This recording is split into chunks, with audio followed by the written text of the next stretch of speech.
So today I'm going to be talking about the death penalty and its role in the United States.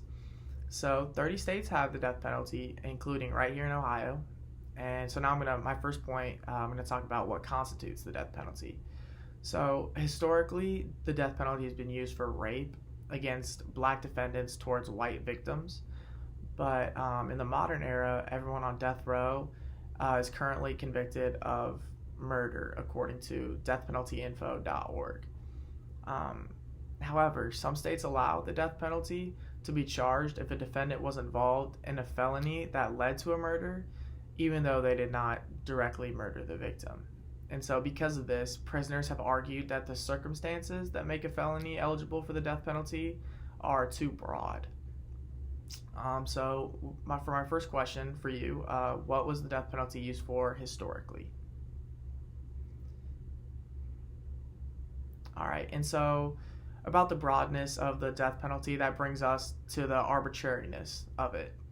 And so, as an example of unconscious bias, which is a big part of arbitrariness, speeders who drove yellow cars were consistently given tickets, whereas speeders who drove other cars were not. And so, this shows bias towards the yellow cars, even though there's nothing in the speeding laws about the color of the car, and they were still given tickets more frequently.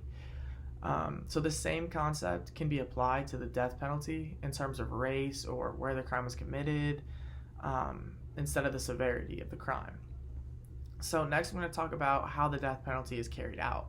So most of the time, the death penalty is carried out through lethal injection, but some states allow the prisoner to choose between either lethal injection, lethal gas, or electrocution. However, most states only allow lethal injection as a form of the death penalty.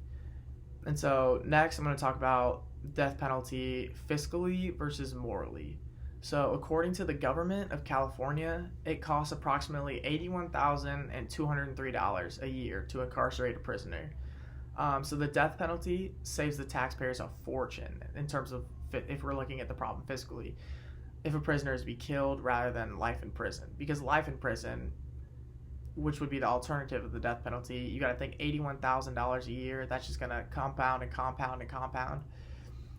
However, public outcry resisting the death penalty is at an all-time high right now, with 40% of Americans saying that the death penalty is morally wrong, according to Gallup Values and Belief polls.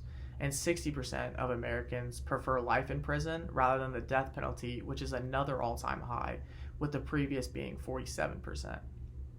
So for my next question, I'm going to ask, what percent of Americans think the death penalty is morally wrong? And for my next point, so this rising disapproving attitude towards the death penalty has led to legislative action, with 15 out of the 30 states with the death penalty have proposed bills in 2020 trying to abolish the death penalty in their states. Other states have also proposed bills to try and make the death penalty more difficult to convict. So either way, a lot of bills are trying to make the death penalty either go away or more difficult to convict, basically to lower the number of people who get the death penalty. And so for my very last question, how many states with the death penalty have proposed bills trying to abolish it?